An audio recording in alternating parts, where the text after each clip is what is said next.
Welcome back. What's up, guys? Oh, just checking in with you. So, since the last episode, let's see, we maxed out on squat. We hit 495. I think there's 500 in the tank. Pretty sure. Deadlifted on that same day 540, and then I benched 325. So I'm getting pretty close to hitting the total I want to get. I'm short about 40 pounds, so something's gonna have to really spike. But we'll see. We're still got some time. It's 24th, so May 15th. That's the competition. Anyway, that's the news with that. Aside from that, X Men's out. I don't know if y'all fuck with the old school X Men cartoon. They revamped it. About to do a little Marvel Plus with my partner.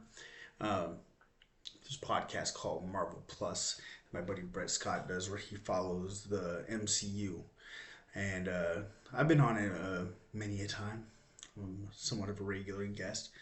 So we're gonna do that. We're gonna dive into episode one. So you might look for that. Um, man, I watched that Roadhouse.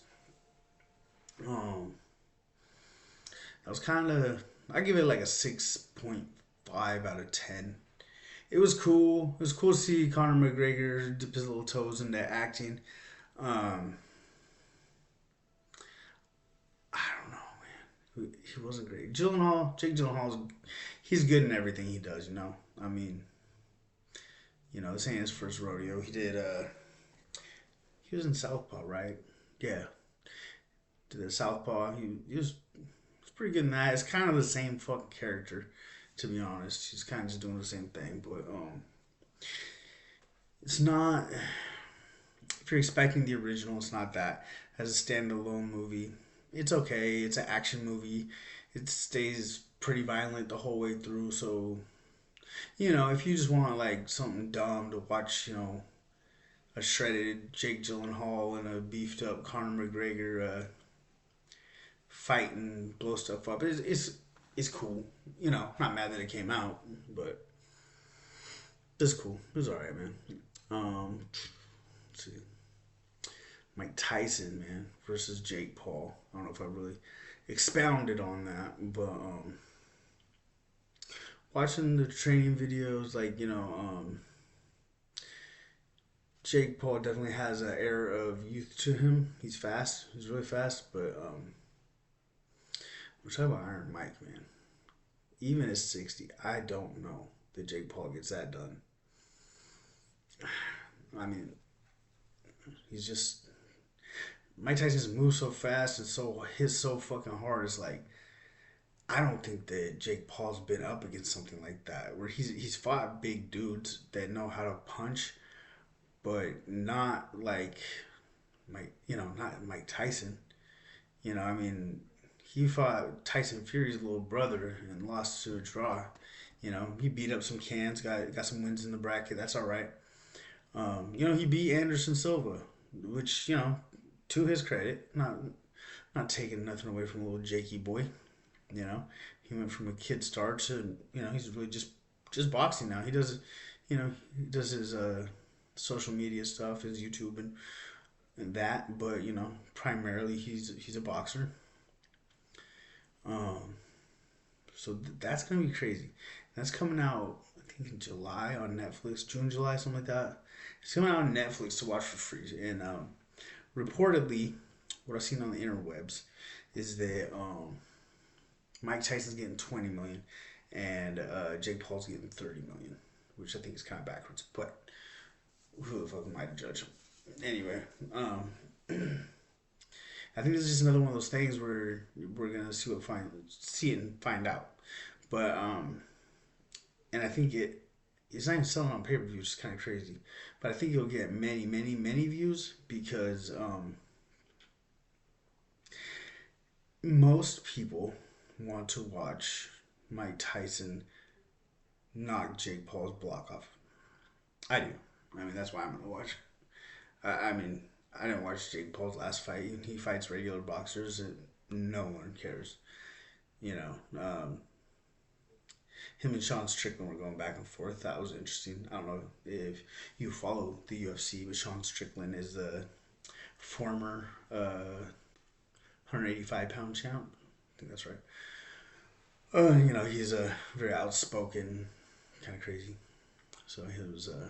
They had a back and forth, but then they said that they don't actually sell fights. That they just give away a bunch of tickets, and I don't know. But under contractually, I don't think they're gonna let Sean Strickland do that. So that's that. Yeah, Mike Perry wants to fight him. That's the fight. That's the fight we need to see. Is Platinum Mike Perry versus Jake Paul. That's the fight we should see. They're both young men, both heavy hitters. But I think that Mike Perry fucking kills him. Also, we don't really need that fight yet either. We need that fight in like 3 years if Jake Paul keeps fighting. Because I mean Jake Paul doesn't even have his like less than 20 fights. Mike Perry, he's been doing this. He went UFC to bare knuckle boxing. And he's built for that shit. He's a monster. He's a brawler.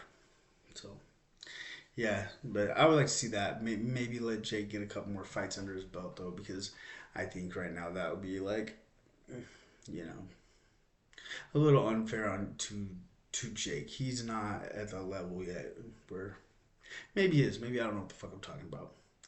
You know, but we'll see what we should be entertaining the fight at hand, which would be Mike Tyson. That's gonna be crazy. I'm fucking 60, dude. I don't want to box right now.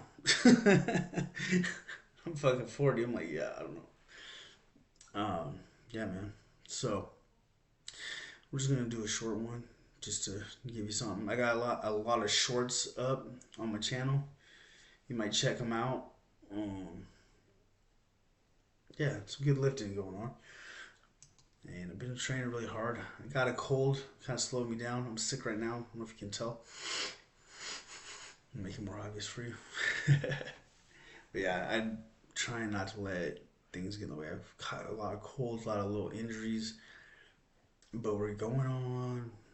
Let's see. I've been training hard and lifting heavy since about October, maybe. Let's see. Yeah, like the start of October, but then I went on a vacation for a week, and then I came back and grinded out super hard for about 6 weeks. But I don't know, put too much gas in the tank. I ate way too much food. I came in overweight. I was probably just doing too much, not enough protein, because I wasn't really tracking. Probably a little too much carbohydrate. So in this time since then, I've dialed in my nutrition. I've been training smarter. Using like different methods I haven't used before. I'm doing, I've used repetition method, and I put on a lot of size and mass, and that's been helpful. My weight's kind of, I lost like 15 pounds, like pretty easy, because I quit drinking alcohol about 100 days ago or so. And that, if you drink, bro, and you just want to lose 10 pounds real fast, stop drinking.